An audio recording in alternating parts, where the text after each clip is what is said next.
Thanks very much, Sir, for that introduction, and thank you also to Coraggio for the invitation to speak. Bernard Salton, I'm the Managing Director of the Demographics Group these days.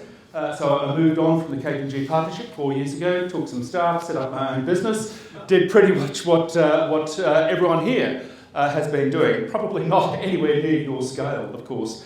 My presentation today deals with the post-COVID consumer. I have a very simple proposition. This is not a matter of simply returning to normal. I think this is a trajectory shift. I think that we are shifting direction, probably most profoundly in a geopolitical sense, our alliances, but I think certainly consumer behaviour is on the move, and certainly workplace value delivery, whether it's in an office or at home, is changing as well. All of that creates opportunity. I think it will actually deliver a better version of Australia, a better version of Melbourne. There is one common denominator that, in my view, every data set that I've looked at for the Australian people points to this single conclusion and observation about the Australian people. We are obsessed with lifestyle. Whatever business you are in, if it is serving the Australian people, it must connect into a contribution to an embellishment of, an adornment of their lifestyle. Ultimately, that's, I think, what motivates us as people. I want to start by taking a big picture perspective, and I'm going to ask a question that I would ask if I was running a business, a big picture business. This is a data set that was released about 3 weeks ago by the International Monetary Fund. They release it in the middle of April every year, and it shows the gross domestic product in GDP of every country on earth. I've just got the top 15, and this is for calendar 2020, and the percentages show the change from 2019. And your eye will go immediately to number 13. We are barely 25 million people on the Australian continent, but we are the 13th largest economic force on the planet. In fact, the previous year, we were 14. We have overtaken Spain. Spain has had a bad pandemic. You can't get that, I suppose. And of course, the biggest economy on earth, of course, is the US. The US has been the largest economy on earth since 1870, after the Civil War. I don't think it really exercised its authority militarily until 1945. Because you're the biggest and most powerful doesn't mean that you have to challenge number one, which was Britain at that time. Number two, of course, is China, the only country in the top 15 that has had a good pandemic by these figures. When you look at it, every other of the 14 other countries has gone backwards. It's simply a matter of scale. Look at Brazil. It's lost a quarter of its economy in 12 months. And Russia is a nation of almost 150 million people. It generates not that much more economic output than Australia. So on those figures, you say, well, actually, the average Australian must be 6 times richer than the average Russian. It's probably right when you think about it. Plus, the Russians spend a greater proportion of their wealth on armaments. We don't. So where do we spend that on lifestyle? You can see it in the suburbs of Melbourne. And these are the businesses that you should be in. Simply on this logic. Big picture, broad, swashbuckling, demographic logic. All of those observations are not my point. My point here is that there is no country ranked above Australia on this list that has a lesser population. We are really rich per capita, and we spend that wealth on housing, on lifestyle, and infrastructure. And that is the story and the narrative of Melbourne, in my view. And if your businesses connect into that, you'll be swept along for as long as those core values hold. Let's take this further and look at the largest businesses in America, and then I'll come to Australia, make some observations. Here is the largest businesses by market capitalisation in America today. Just got them off the net just a few days ago, and you can see that the richest, or the most valuable corporation on earth is the Apple Corporation, $2,100 billion US, That's where you take the share price, multiply it by the number of shares, get a theoretical value. If you want to buy the Apple Corporation outright, that's how much it costs. Then Microsoft, then Amazon, Google, Facebook, Tesla, so forth. The issue here is not the market capitalisation of these businesses. It's the year in which they were formed. Is it not a fact that 6 of the 10 biggest businesses, pretty much on Earth, were formed within a single generation? Bill Gates was 20 years old when he founded Microsoft in his parents' garage in Seattle. It is now the second most valuable corporation on the planet. In fact, it's not a bad effort. How do the Americans do that? I think the Americans do it because for 400 years they have admired the quality of entrepreneurship. We're different. If we see entrepreneurs, we think, how'd you bastards get to be so rich? And we need to shift. This is agility. This is a nation that can reinvent itself within a single generation, is the point. Let's compare this with Australia. Market capitalisation in US dollars. Now, we're about 1/14th the size of America, so the figures ain't going to be the same, but anything American can do, we can do better. That's the logic. Here's Australia, by the same measure. BHP, the 4 banks, Atlassian, of course, which technically isn't an Australian. It's listed on the NASDAQ, not the ASX. Then other bits and pieces. And you can see the years in which they were formed. In fact, and it has been pointed out to me that CommBank was started by the government, CSL was started by the government, Westpac was started by the government. And in fact, number 11 is Telstra, which was started by the government. On the America, nothing. Pure private enterprise. And, you know, BHP was headquartered just up the road here, of course. It's the world's biggest mining company. You know, if 25 million people controlling the resources of an entire continent cannot deliver the world's biggest mining companies, then we need to give the game away. We damn well should be managing the world's biggest mining company. And second biggest, that's actually Rio, which is in London. We lost it from Melbourne in 1994. The deal was you can go to London, the future fund comes to Melbourne. That was the logic of the deal. And you think, oh, well, I kind of get that. We're good at mining, logistics, all that kind of thing. Where's our agribusiness business? Why isn't there an agribusiness business in the top 10? You think, oh, agribusiness businesses don't get to be that big. What's the biggest business in New Zealand? That'd be Fonterra. Founded by an amalgamation of regional dairy boards. But the Australians could never see the bigger picture. The South Australians would never merge with the Victorians, would never merge with the Queenslanders or whatever. And so we let that opportunity slip through our fingers. You go to regional Australia, turn up to Dubbo, and they'll talk about Cargill out of Minnesota, a family business, which is a global business, or JBS out of Brazil. The Brazilians are cutting our lunch in agribusiness, as is a family business from Minnesota, as is Fonterra, as is Saputo, in fact, and a whole range of others. We aren't competing in this space. We need to be able to see the bigger picture at a big business level, is my point.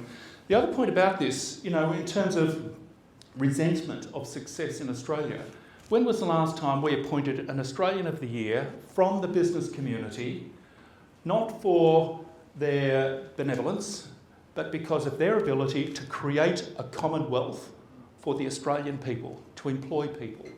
I think you'd have to go back to about Dick Smith in the middle of the 1980s, in fact.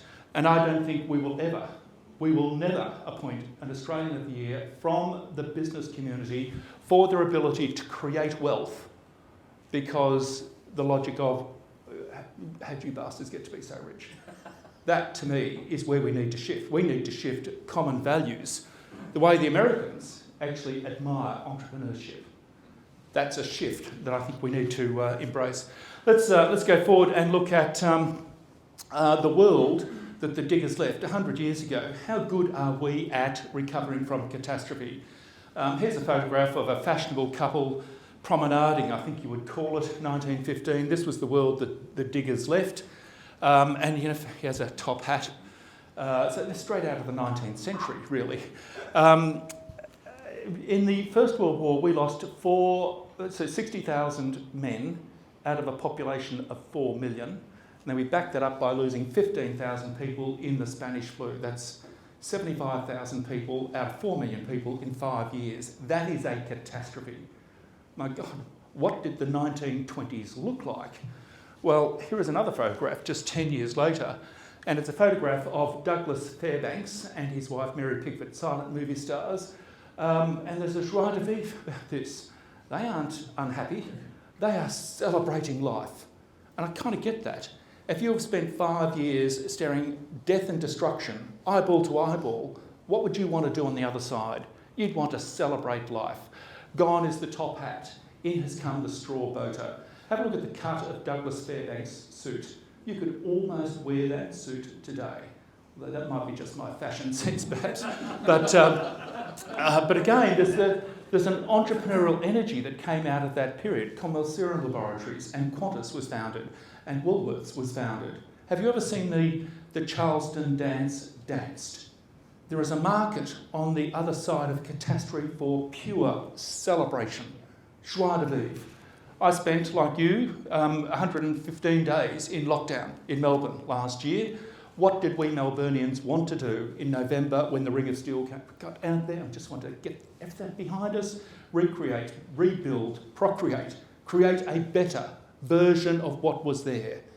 Being positive. These are people being positive. Even after the Second World War, we lost 39,000 diggers in the Second World War. And after that, we were seen as a safe haven, as a safe harbour, as a refuge, a place that was different and provided opportunity from war-torn and pandemic-ravaged Europe. You can see the logic that I'm building. People like Frank Lowy arrived as an immigrant and built a retail empire, a global retail empire. In 1952, a Dutch immigrant by the name of Dick Dusseldorp arrived in Sydney. 6 years later, he founded a business called Civil and Civic. That business today is called Lend Lease. Entrepreneurial can-do energy lies on the other side. Why wouldn't you have faith in Australia? 25 million people control the resources of an entire continent on the other side of a pandemic. Yeah, I would have faith in Australia, in Melbourne, going forward is the point. We've done it before, is the argument. Here is the net migration to and from the Australian continent from Federation and projected out into the future, including the 4 bars on the right, which is being nicked from Josh Frydenberg's budget assumptions. This is incredibly important if you are in the business of, home loans or retail or home building, because it goes to the core of the rate of population growth. So you add to this natural increase, but this is people arriving and wanting services straight away. So you can see that the current year, we're going backwards by 70,000. We normally attract 250,000. We're going backwards by 70. But it's almost like a short, sharp crevasse that we're falling into and then coming out of it. And I actually think that that is the likely trajectory. You can see the big Australia of the last 10 years or so. The last time we actually lost population was 1946. That was when the American troops went home, and this is when the diggers went to Gallipoli. My point here is that you can't have these sort of gashes in the timeline of Australian history and not have a changed people on the other side. People who touched the Great Depression, your parents or your grandparents, no matter how prosperous they were later in life, remained forever frugal because they had that life-shaping experience. What will be the shaping experience on the other side of this? This idea of transformation into a digital economy. Will we be obsessively washing our hands? Not such a bad thing, you would think about it. Will we be conscious of the fragility of life and focus on spirituality, perhaps? Or more pragmatically, will insurance suddenly make sense to Australians at that time?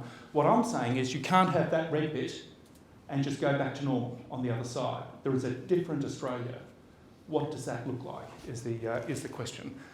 Let's look at Victoria. So we're all proud Victorians, Melburnians in fact. Here is the rate of growth Over the first 20 years of the 21st century for Victoria, maybe you're in property, if you buy a property here, is it going to be worth more in 10 years' time? Largely associated with population movements. And here are I call this the Goldilocks zone, up to 150k from the CBD of Melbourne. You have the sea change and the tree change, the two peninsulas and so forth. Here is really farm aggregation, one farmer buying out the neighbour. Good business to be would be in services delivery into the remote areas of Australia where they don't have a general store or a pharmacy or a GP or a dental surgery or whatever. Delivering services across there is really hard. And when you do this at an Australia-wide level, it's just covered in red everywhere west of the Great Divide. We had the biggest mining boom you could imagine since the gold rush about 10 years ago. We did not build another Ballarat up in the Kimberley. We flew in, flew out, because we're obsessed with lifestyle in the city, aren't we? So your investment would be in lifestyle in the city when you think about it like that. Let's move forward to looking at our reliance on overseas migration. The Australian economy is a bit like an engine with a number of hydraulic hoses coming into it. And several of those hydraulic hoses are foreign students and overseas visitors and skilled workers and seasonal workers. If you kink those hoses for 12 months, you can probably get away with it for 12 months. In the second 12 months, all hell breaks loose. And it's breaking loose, all hell's breaking loose right now.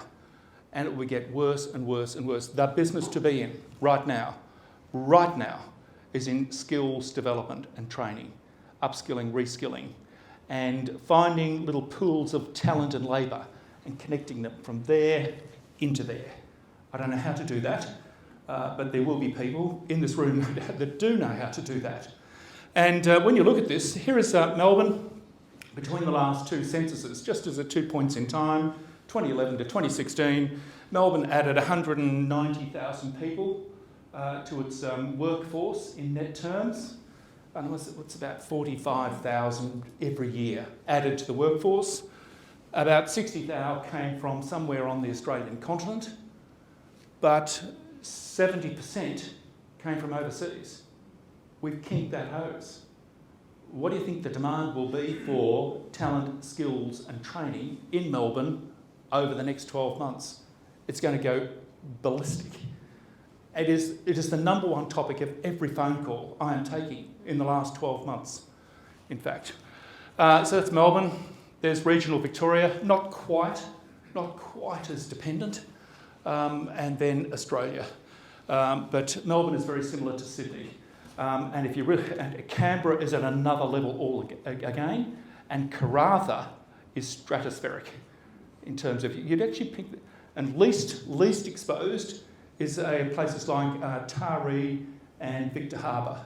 It's actually the subject of my column, tomorrow's paper in the Australian. I don't get to show the data, but I've convinced the editor that it's a fascinating story anyway. Here is the Victorian story from 1980 on the left through to June 2020 on the right, and it shows quarter by quarter net migration into and out of the state of Victoria. Here is the collapse of Pyramid, July 1990, all hell break loose. I was working in this building at that time, the Coopers and Lyra, and you see this first, second, third year, 1993, Kennett comes in, eliminates the public service almost. Hervey Bay has the highest population growth in 12 months in that year, 10%. That was the time to buy Hervey Bay popular, because all the Victorians just went straight up to Hervey Bay.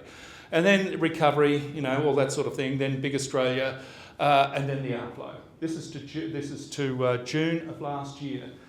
These are Melburnians streaming out of the capital city. I've called them the Vespers, the virus escapees seeking provincial Australia. So I don't do demographic research, I just dream up acronyms. So virus escapees, Vespers streaming out of our capital cities, looking for their very own Bonnie Doon retreat in the Goldilocks zone. That's basically it. And then property values and services would be required. It's quite a narrative, and it's most prominent out of Melbourne. You do see this out of Sydney and Brisbane, but not to the same extent. Melbourne leads the way in the Vespa movement. What businesses have done well? I mean, I get pandemic and waiters and aviation and all that sort of thing, blood on the floor, all of that.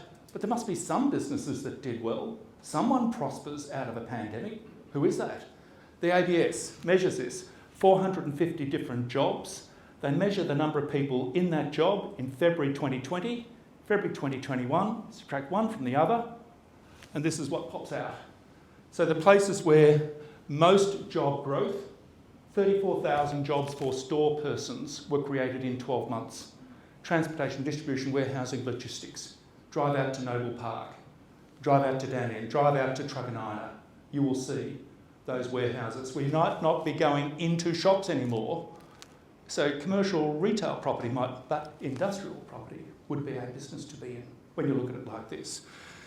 The single job that has increased the most, as a fact, over the last 12 months is this one, multimedia manager and web page designer. It increased by 292% in 12 months. And these are the geeks. The geeks are hot during a pandemic. The logic is, my business is shut down, can't open the doors, I need to get it online. How do I do it? Ring a geek. I showed you the value. I showed you the value of Apple Corporation today.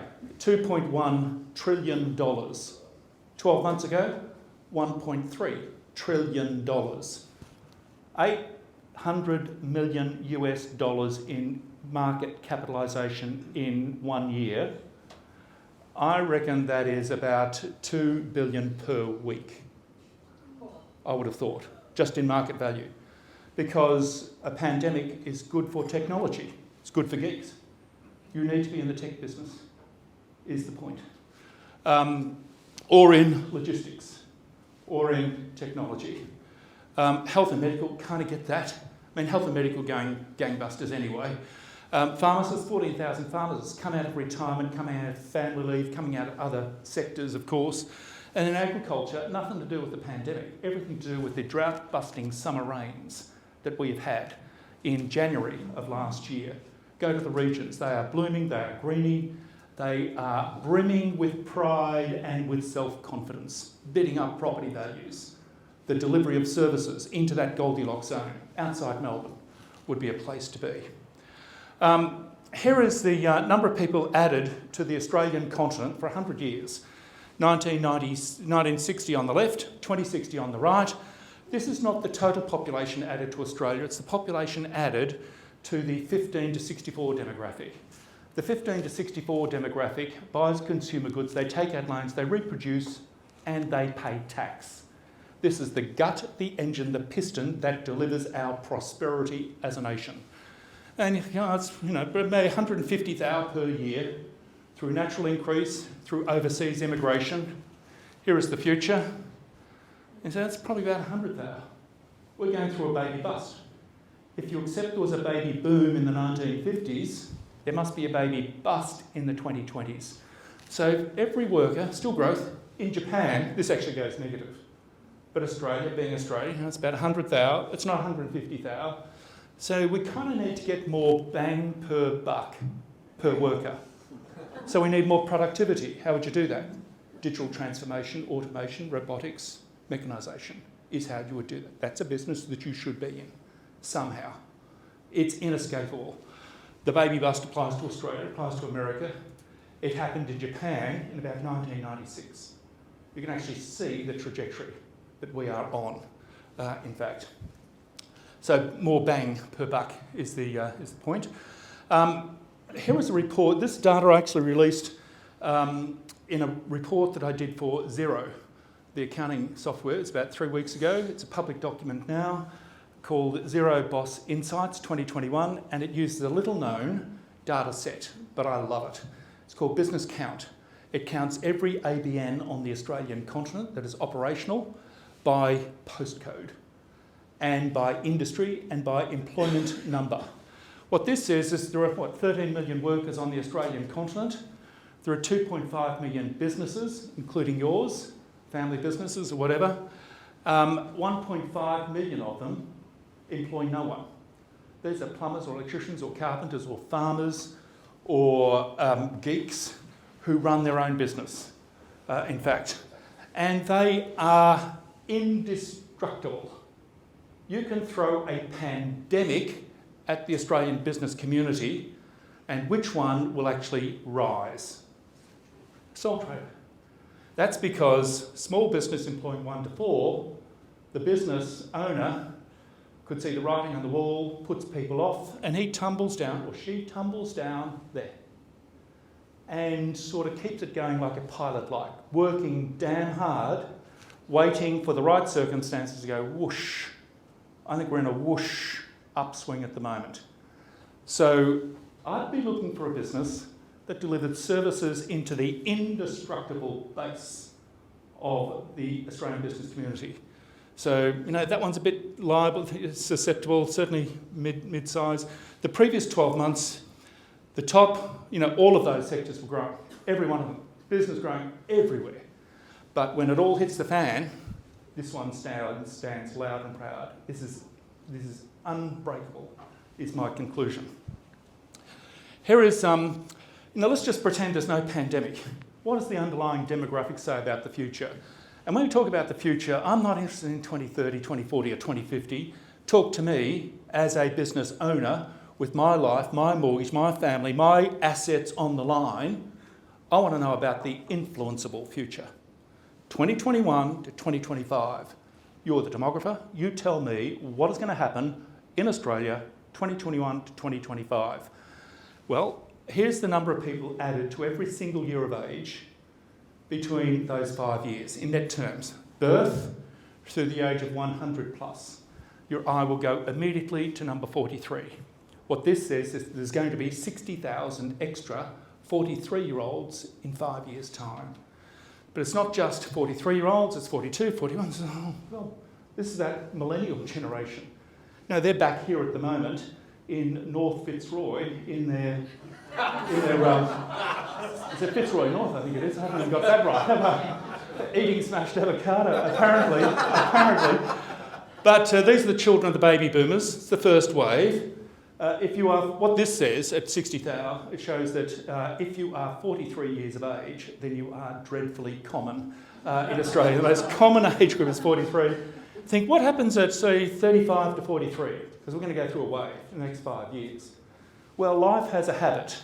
You can be all groovy in the inner city, but 35 to 40 to 43, life grabs you by the throat, pulls you forward, you're partnered up, you have 1, 2 or 3 kids.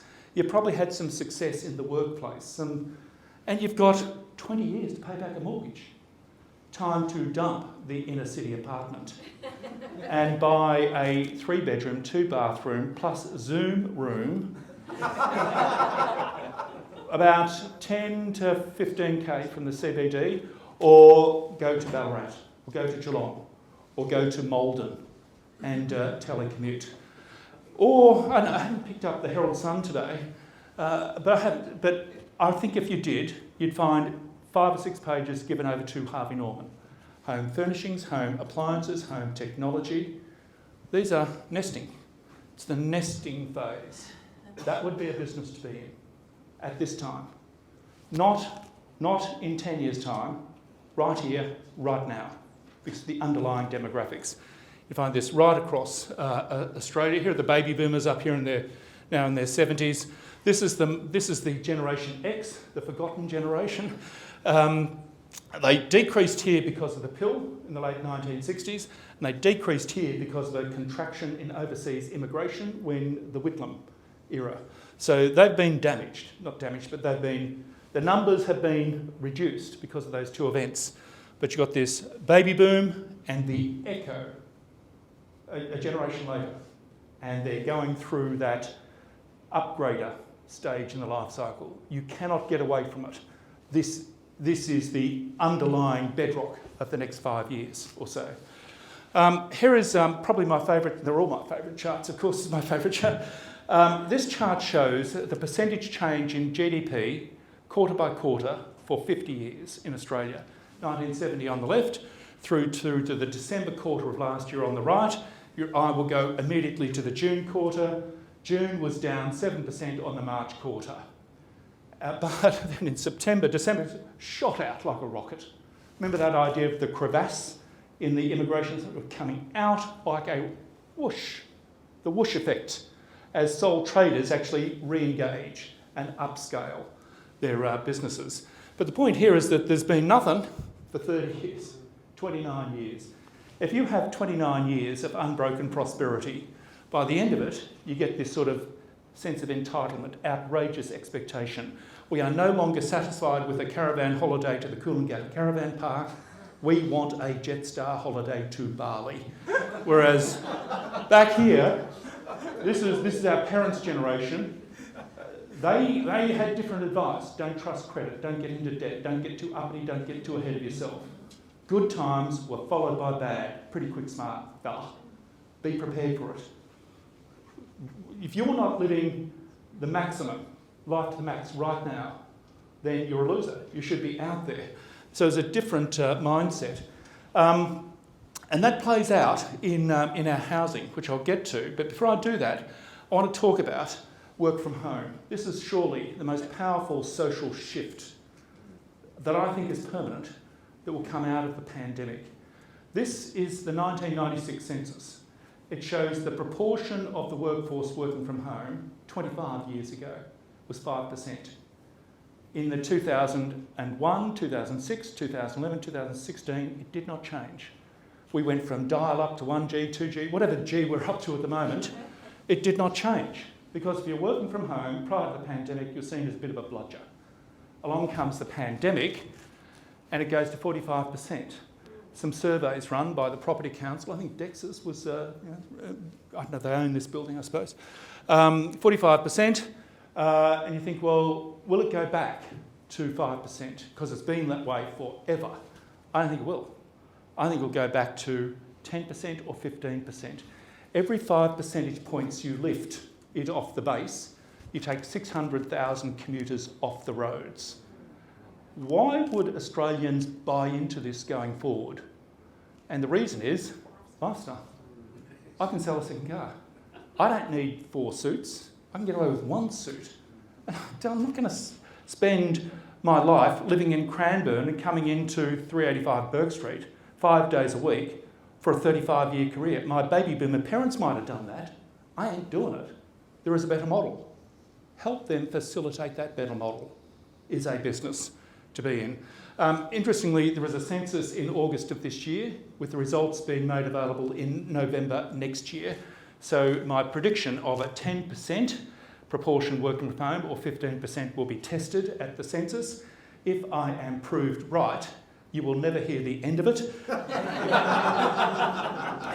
If I am proved wrong, we will never speak of this prediction ever again. But I am sure that it goes directly to core values for the Australian people, is my point.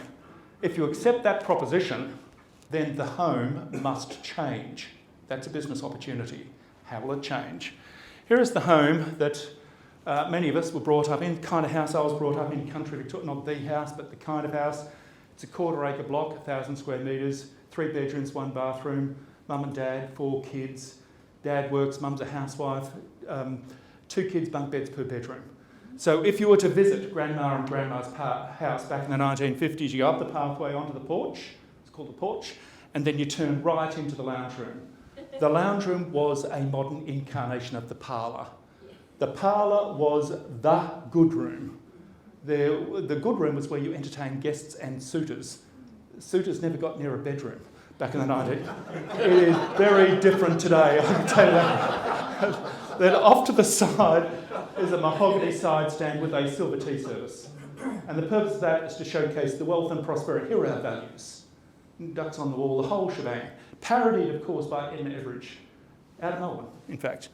Fast forward 70 years to today, to the pandemic, and here is how we live, here is how you live.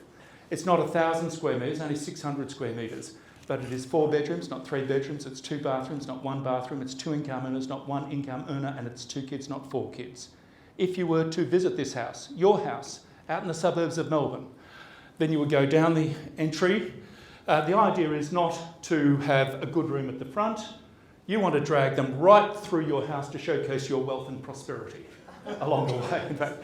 So you take them down the central passage, hallway, past the open doors to the bedrooms, which means the bedroom must now be glimpse perfect. And this has led to the pillowification of the bedroom over the last 20 years. Pillows is a business to have been in. What is the bed to pillow ratio in your house? And men can never get the pillow architecture right. You grab the pillow by its ears, you fluff it up, and then you drop it into position, and you karate chop in the middle to give it this purpose. This is as important to us today as was the silver tea service a generation ago. And then you take your guests and you mill around an island bench, which means the island bench must move upmarket. It's now marble, Italian marble in waterfall style. Rising out of the centre of it will be a silver German gooseneck tap. Tapware is now the new silverware. It matters to this owners. At the end of the day, we are a colonial people, much impressed by what's over there. We want to showcase our cosmopolitan linkages, in fact. I reckon when the Greeks, the Italians arrived in Melbourne 50 years, 70 years ago, they would have said to each other quietly, what the hell are these Melburnians doing living in an English house? They have a Mediterranean climate. They should have indoor, outdoor. You're right. It took us 30 years, the 1980s. All of a sudden, we started to out with tea, in with coffee, in with arugula, in with olive oil. We started to kiss each other on the cheek, and we reconfigured our homes because we were prosperous and we want to showcase our wealth and our sophistication to throw off our colonial heritage, in fact. And you can do that through this. Out the back, you have, this is a show kitchen. You have the butler's pantry, which is where you do the real cooking. I want butler's kids, where you have the real kids out the back, you have the French kids out the front. And off to the side, we have what was known as back veranda. Today we call it al fresco, of course. The water tanks are a legacy from the Millennium Drought. They're filled, we don't use them, but they are carried forward through time and space for 20 years into the future. What will be carried forward? Maybe the veggie patch, or a hand sanitizer, or whatever will be carried forward. This also leads to a shift in the way suburbia is viewed. Here is Melbourne, could be Sydney or Brisbane or Perth. I've always thought of Melbourne as a fried egg city. Up until the pandemic, you had the CBD and the groovy inner suburbs, where all the hipsters live and all of the high-value jobs and property. And then you had the broad, flat white of suburbia pushing in every direction. And the idea was that you live in the suburbs, you go into the city and then back out again. You do that 5 days a week for a 30-year career. It's not a normal I want to go back to. It's not a normal that the millennials will want to go back to. And of course, no one parodied this better than Melbourne. Barry Humphries as Edna Everidge, Kath and Kim, of course, out at Fountain Lakes, and my personal favourite, Daryl Kerrigan, up at Coolaroo, in fact. And all, Coolaroo, Fountain Lakes. But after the pandemic, I think it all changes. The idea of living and working and studying all within your local area. It's called the 20-minute city. It's not my idea. Town planners have been banging on about this for 20 years. They nicked the idea from the Paris Strategic Plan in the year 2000, and the planners always thought that businesses would relocate from there, to Dandenong or whatever it is. It's never going to happen. Not en masse, but take the ability for people to work from home, and it suddenly unlocks it. And in actual fact, why go to Lilydale when you can jump all together to, Torquay as a Vespa within that Goldilocks zone? It unlocks the idea of living and working where you want to live. Why will Australians buy into this? Lifestyle. It's the same common denominator every time. This is why I say the consumer, the behaviour, the way we work, post-COVID is vastly different to pre-COVID. Just a couple of final points. I want to take you to a different data set. This is the result of every election held on the Australian continent, from Federation on the left through to the 2019 election on the right. The size of the bars show the proportion of the primary vote that has gone to the non-major parties. It's a protest vote. So here is 1918 or whatever it is, the Great War. We lose 60,000 men, we're unhappy. Conscription was the big issue. 1931, 32, unemployment more than 30%, very unhappy. 1943, the Japanese are coming down the Kokoda track. Darwin and other cities are being bombed. In the Battle of the Coral Sea, we were panicking at that time. There was political chaos. The Liberal Party was founded amid that chaos. We didn't trust no one at that time. And yet after the war, after the calamity, after the fire front had passed, after victory and salvation had been delivered, what did we think? Place our faith in those that delivered safety, security and victory. Because we just want to get on with life. Put all this shit behind us and recreate, procreate, create a better version of what was there before. That is the mindset. And what better city to do that in than in a city like Melbourne? You think, well, placed our faith in the apparatus of government and in big business and in the church, rightly or wrongly at that time, 40s, 50s, 60s, 70s, 80s. In the 90s, we get all antsy again. And if you look at that trajectory, by 2030, we would be ungovernable as a people. It's probably right. You think about it. You go to Germany. They don't have a winner and loser. They find out their winner 6 months later after all the deals have been done. And I always feel that you want one clear winner with a clear margin, because the winning party needs to have the capacity to piss people off, to make the right decisions. I'm going to make this decision because it's the right decision for the country, and I don't care who it offends. That's really where you want to get to. The point about this is that I actually think that we're going to be changed as a consequence of this, that we have placed our faith in our fellow Melburnians. We've placed our faith, certainly at a state level, in the governments that have delivered us victory and salvation. If we get through to the other side, the psyche will be the same as it was after the war. I just want to put all that behind me, and I just want to rebuild, recreate, and build a better version of what was there. This does mean, though, that there's been tremendous turmoil at this time in history in Australia. And it's led to a proliferation of prime ministers in Australia. Here is the number of prime ministers we had in the 1980s. You know exactly where this is going. Here is the number of prime ministers we had in the 1990s. Here's the number we had in the 2000s. Here's the number we had in the 2010s. It raises the question of how many prime ministers we will have in the current decade. I've made provision for 9 prime ministers. Come on, Australia, we can do it if we really try. Thank you very much. Thank you. Thank you. Done.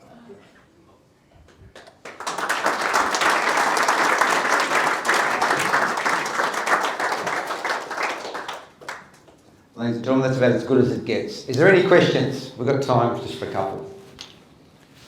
Any thoughts? Phil. Information that we get as individuals or a whole lot of things. I find that I'm starting to watch the Antique Roadshow instead of the news. I'm sick of fighting. I think that's a time in life thing. I thought you'd say that. Well, I live in a multi-generational home. I have a father and a 43-year-old male. But I have a 41-year-old daughter living with me. So I get to have a cross-section of the whole life. When we finish this, So I am concerned give it to Peter. as, I'll give him this. In this Western world that we see two emerging trends. One is that we love employing people in other countries, and I'm doing that in my business at the expense of my jobs for grandchildren and a recognisable future. But I'm finding what you believe in the public sphere is becoming harder and harder, and the spin is becoming more sophisticated and less relevant. Well, there's no doubt that the spin is part of it. You have to see a budget event performance. to see that. But I think most people are aware of that. They try to filter out what they think is real and what they see as spin. On the other issue, I do think that we had become complacent. I've been around boardrooms for the last 25 years, never as a board member. I have charities and sort of thing. And the discussion was always about climate change, in terms of big picture events that could change the narrative, climate change or a terrorist event or a power outage or something like that. There was never any real contemplation of a pandemic, ever, in my experience, or more importantly, a shift in the geopolitical lines to the point that we could be in conflict with China. The narrative was completely different. They were going to adopt our values. And so we got that horribly wrong over the last 20 years or so. I actually think that we need to be developing capacities and skills on the Australian continent. And I know Nev Power is heading a task force for the Prime Minister on identifying strategic industries and businesses that we need to develop.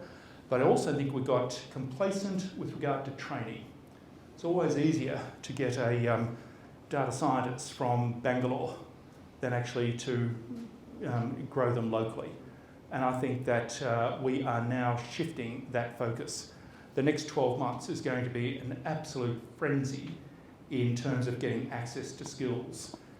It reminds me of the resources boom 10 years ago, where miners were sleeping in shifts in dongers. They'd have an 8-hour shift, and then they'd have the room cleaned, and then the next shift would come in. I think we kind of need to be doing that with Holmes Glen Building College that actually trains technicians and whatever. We need to be doing it with the universities. We need to be scaling up the technical and knowledge and essential workers that we need, and we need to become world's best practice at producing that skill set very, very quickly. This is my point. This is, I think we've been, it's probably a little unfair, but sort of, just complacent, a bit lazy about it. It was all too easy, but we need to tighten up, shape up, and very, very much focus over the next 12 months or so. On the geopolitical front, this is not my area of expertise, but I am just trusting that our alliances with the US and others and the people that do have skills in this can navigate us through this. I suppose the way I'm looking at it is the best possible scenario is that we are given a bloodied nose, made bend over in pain in the playground, and then China just moves on, made their point, moved on. That's the best possible scenario. And I'm hopeful that would be the outcome. One final question. Anybody? Sir. Sure. Peter Hart. The US seems to me to be two countries in one. It's got the businesses that you showed, and it's got a political system that seems to be completely dysfunctional. And then we've got China, which seems to be succeeding because its government is effective, you might like it. So what does Australia need to do to find a balance between those two extremes? An observation that I came across maybe 2 months ago, I thought was a brilliant insight. I was at a conference in Brisbane and they actually zoomed in Anthony Scaramucci, was from Trump. He made this brilliant observation, just very simple, almost as an offhand observation. He said, China has a plan for reunification by 2049. We do not have a plan. America does not have a plan. If you do not have a plan that everyone buys into ideologically, philosophically, then you're not going to make a sacrifice now in order to achieve that plan. So if your plan is, how do I get through to the next election and survive, then that's a sort of a self-interest kind of plan. But here is where we are going as a people, as a nation. That is an incredibly powerfully motivating force. And I don't think we have a plan in that regard. I would love to see. And I talk about the influenceable future. If I was running a family business, a small business, that's where I would be focused. If you're running a country, you need the next election, I get all that. But you need to be selling and telling and articulating a plan that 25 million people can buy into. And I think that's the issue with America, that it's too divided. Now, I often turn up to cities around Australia in the regions, and I'll do my stuff, and then a politician will sidle up to me at the end and say, "Look, Bernard, if I make this decision about that issue, I'm gone. If I make that decision, I'm gone." The most powerful asset a community and a people can have is unity. If you are galvanised behind, that's basically where we need to go, then all of these other things fall by the wayside. And that's what I think we need as a people. I think that's what America needs. And one way or another, I think that's going to come out. Hopefully that's going to come out of whatever lies down the track with China. Yeah, China will create it. China will create it is one narrative that I wasn't quite brave enough to say. Ladies and gentlemen,